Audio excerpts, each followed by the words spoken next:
Hey guys, how we doing? I just got back from yard sailing, and take you for a little journey to show the stuff that we found and what bargains we kind of come across treasure hunting. All right, we'll start off with I see Mama already dragged it away from the pile and brought it over to the patio. We got her. She asked me to look for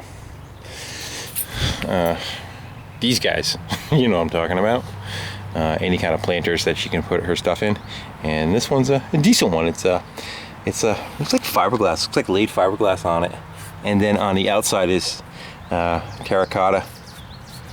So we grabbed that for $10 for her, and there was a free slide on the side of the road that's going to go to the cabin off the dock, but we've had the dog playing on it, so it's set up right there.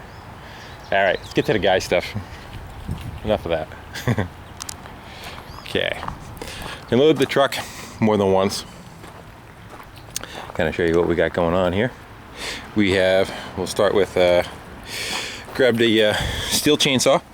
I used to kind of grab any kind of small power equipment I could find and go through them, but over the years I've kind of learned to stay away from the cheaper throwaway stuff, the home lights and the, you know, just even some of the newer names of the stuff that you knew was good isn't good anymore, but this is one of the real ones. It's just a small living saw. It's an 021, not very big motor, but a decent saw, and it was like $2. I took it. After that, we got ourselves a little this is for checking the fumes in your furnace or your wood stove. Kind of shows you how well you're burning, and I do my own maintenance on my furnace, so it would be nice to kind of know how I'm calibrated in. It's not like a car where you can adjust the carburetor and listen to it and, you know, see how you sound in the furnace is a different animal. So I grabbed that for $1. I figure I'd give her a shot, see if it helps me at all. We got an Alpine, I think it was $1 or $2. And I find generally about 50-50 whether you get car stereos that work or not. Even if they work when they put them away, there's a thing called fissures that grow on electronics, and they fail over time because of them. So, but for $1, they're kind of like a lottery ticket, and if they work, so be it. If not, they just go in the trash pile. For $2, I found a bag of bogeys for a snowmobile. And I think there's, I don't know, there's like five or six of them in here. And I know the snowmobile I have over there that I didn't get to use this year because there was no snow, needed some. And I also grabbed a bag of picks for the track, and these were $2. And that track on that sled does not have any, and so this will solve that problem. Again, the bag was $2. And in the free pile was a pile of bolts. I don't know if there's any nuts in the bottom, but there's definitely a can of the larger hardware bolts. And you never have enough of that stuff, especially when it's free. And we're sporting the Mickey Mouse Club thermos here. It looks like a real one, not a repop. So I grabbed that. It's like $1. Old Aladdin. I'm trying to see if there's a date on it. I would guess it's probably like 1970, something like that. But anyway, again, in the free pile is an exercise mat. These are good for working on cars, believe it or not. And when they get really nasty, you just chuck them and you grab another one. So that's what I keep them for. I usually keep one in my truck and one or two in the garage for climbing around out in the driveway where the creeper won't roll. All right, lawnmowers. Again, like with the chainsaw, I try to stay away from the cheaper ones. They're just not worth the effort. If I find a good name, I'll grab one. And the Toros are fairly decent mowers. It's got a bagger on it, and it is self-propelled. This one here was $5. The cable broke for the self-propelled, and the guy never used it again. That should be an easy fix though. So got that one, and before I bought that one, I bought the one over there. That one's all set to go. That one was $40. I might have paid a little too much for that, I'm not quite sure. But generally they sell for about $100 if they're decent and you got no issues with them. So, all right, some bicycle stuff. For the rat rod quad, I was looking for a pump. and I grabbed this one. I'm going to gut it apart and take the little pump out of it and use that for pumping up tires with an air tank. So that was, couldn't have been much, I forget, but again, it was $2, something like that. And at the same yard sale, I found a box of bicycle stuff with the little generators for generating power for the lights, and some of the machines I have do not have a charging system built into the motor, so I just cheat and put one of those on there. The law says you have to have a light and a tail light, so it didn't say it has to work when you're not moving. It says you have to have a light and a tail light. So we grabbed those. What else we got? We got ourselves a snowblower. Not quite sure what year it is. I would guess it's probably, it's got to be in the 2000s. It's a decent errand. 7524. I do notice a different motor on it from what it came with. The guy said that the person that he got it from, when they bought it new, they're shipping no oil in it. Of course, they never put the oil in it, and they ran it and they burned up the motor. So he grabbed it from them, put this, it's an 8-horse Snow King on it, and probably close to the same motor that would have came with. And I guess he bought a new one, or I don't know what the story is. It does run. It is missing the cover for the belts. Is the only thing that's missing. So again, for that was $40. It's worth it in parts alone. I'll probably sell for $350 when the wintertime season comes back around again. So moving on, trying to find bicycle little pieces and parts. I like to take whatever I can, and when I find them cheap, I grab them. And these 3 bikes right here, there's not a big demand for pink girls 24-inch bikes made in China, but for me it's just right because this one is a 24-inch. It has the right size rim and it's steel, and that's what I made the board track racer rear drive out of. And I did not have any other 24-inch rims that were straight, so now I have 2 more victims I can chop up and make my drive for that bike. And with that came these 2. Actually, this one I think is a fairly decent bike, Novara. It has the Schrader type valves on the tires. You got to put those little, actually it's not a Schrader, I forget what it's called. Schrader's the regular one, but it's got the tiny tires on it, the tiny valve stems, kind of the better ones. It doesn't say made in China. I think it says made in Taiwan, which is definitely a step up. And then this one over here, we don't know where it's made. Don't know, but I just want them for the components anyway.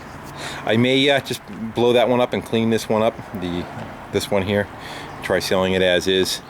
If not, I'll just take the chains and the derailleurs and these kind of components I like to keep because I can make stuff out of them, you know. They're fairly stout spindles, you know.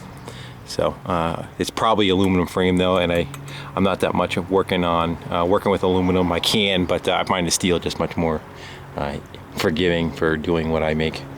I like taking these derailleurs and using them for tensioners, even on fixed sprocket bikes.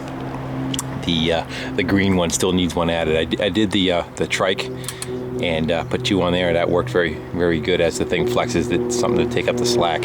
So I'll be stealing one of these for that bike. Actually, probably that one right there. So all in all, that was a pretty good haul for a couple of hours. I think right there you're probably looking at like $100, something like that. So I sell 1 piece, everything else is free, but we're not done. All right, what we have here, these 2 guys pulled in one yard sale, and the guy was dragging one of these canoes up, and said, "What do you want for them?" He says, "Well, there's a story to go along with them." He goes, "I was gonna get $200 a piece for them, but there's a problem." "Yeah, what's that?" That tree landed on them. Gotta see it in there. That thing makes a funky looking wave. And same thing on the other one. See damage over there. We'll get to that in a second. This one's a 17-foot. And maximum capacity 745 pounds. That's a lot for a canoe. This is a 17 footer. Who's it made by? Apache 17 foot Browning Marine. This one's a fairly decent one, and I think that should be repairable. I'll use a backhoe and a rubber tire, like an ATV tire, and I use the backhoe bucket to press down on it. And actually those exercise mats work pretty good too, and lay it in the grass. And I'll get it roughly in the right shape, and then we'll start doing some hammer work. No holes in it. It'll actually probably float just the way it is, but we will fix it and get it squared away. The other one is a 15-foot Sears. Unfortunately, he tried beating it. It's like he just took a sledgehammer and just started wailing on where the seam was, thinking it was going to go back, but it didn't happen. I wish he'd left it alone, but so be it, right? The cost of these were 25 bucks a piece, and I figured, look at it this way, for the amount of weight that they are in aluminum, they're probably about 80 pounds a piece, something like that. Maybe, yeah, right around 80 pounds that they have their weight just in the scrap aluminum. But I do feel if I don't get both of them fixed, I will get at least one of them fixed and sold, being this one right here. And who knows, I could even make something out of the other one, cut it in half and give Pisser a run for his money and make something amphibious out of it, you know? Put the two of them together and make a, use them as like a catamaran, the two runners. So guys, that's what we got kind of going on with the my yard sale finds. I generally get up and out of the house around 7 o'clock. Most people say their yard sales start at 8 o'clock. Most of the stuff that I find by 9 o'clock. After about 9 o'clock, that's it. It's pretty much done unless you find something that somebody's just kind of pulling out and they're like a late start. You can get a little bit of stuff, but as I said, most of everything you saw there I had in the truck or back at the house by about 8:10. I was done. So early bird, as they say, gets the junk. The other thing I kind of like to do too is if you see a house that has like a shed out back or a garage out back, I actually take and I ask them if they have anything that any old mowers, any old tractors, that kind of thing. Especially if it's a woman having the yard sale, because they're not going to go through the trouble to drag a tractor that does not run, it's got flat tires, out and put a sign on it. So if you ask, a lot of times they're even happy just to get rid of them, just because for them they can't even move the thing. And I've come across some good machines that way. I actually got a John Deere 318. You guys that know tractors know that that's a really good tractor. Again, it just sat for a while. It really needed nothing but servicing. And it was a $2,000 tractor for, I think I paid $100 for it. So they're definitely out there. What else we got going on? We'll talk about enough about yard sale and we'll hop on to something else. Weather's getting really nice. And of course, I had to start digging the toys out. And this one right here is, is it better with the light on or off? I don't know. Let's see. This is a early 70s Wilmac trike. It's actually a manufacturer. It's not a homemade jobber. I think they made kits, or you could buy it completely together. Let me try this light. It's too dark. Here we go.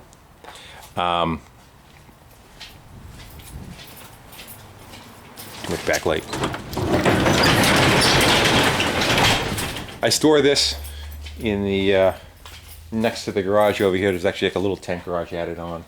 So pulled this out yesterday, put the charger on it, and got it fired up. But anything overnight, you went to go crack the throttle, it just didn't want to go. And it's been acting up for a couple of seasons. It would have like a flat spot, and basically indicates accelerator pump. And by the time I tore it all apart, the accelerator pump was doing nothing. There wasn't even fluid in it.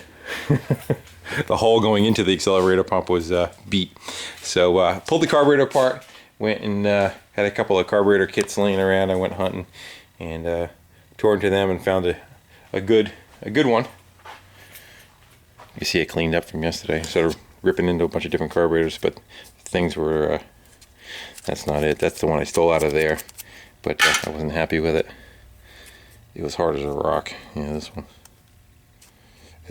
That diaphragm's supposed to move in and out fairly freely.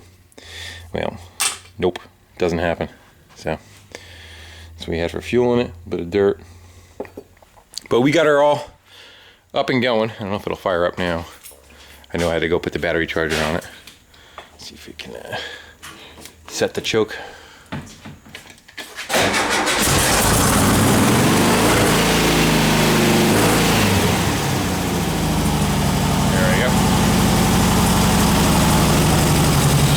Running pretty good now. That was cold.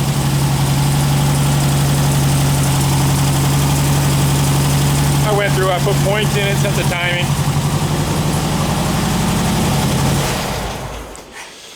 And got her up and ready to ride. And that's gonna probably do right after I get off this video. Let her down, go for a little play. But the only thing I do need to kind of do to this, I love the fact that it's got that real old school metal flake in it. You see all the spider webbing and stuff that's on it. It's got a bunch of damage on it. I clear coated it with lacquer because that's what I had and I didn't know any better. As you can see, it's all kind of hazing over now as you want to focus. But I want to wet sand this all down and try my look at just doing a clear coat on it, regular clear coat with the gun. There's not that much to it. All this stuff kind of comes off fairly easy. But I like the original, the fact that it's got the original on it. It doesn't need to be perfect for me. It's fine that it's got some cracks and stuff in it. I actually kind of like it with having a little bit of say damage to it. It just shows the life and the history. It makes it look like it's 30 or 40 years old instead of being brand new. And there's some videos on this I did before of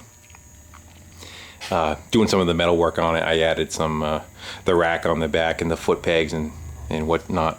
I do have a Springer front end for it.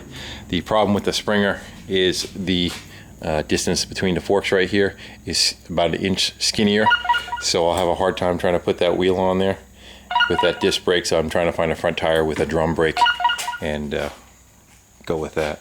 Of course, someone's leaving me a message. Well, in any event, say thanks for watching. Thanks for everybody that's been subscribing. It's been clicking away pretty good, and the comments and etc. And thanks for watching, and talk to you soon. Bye bye.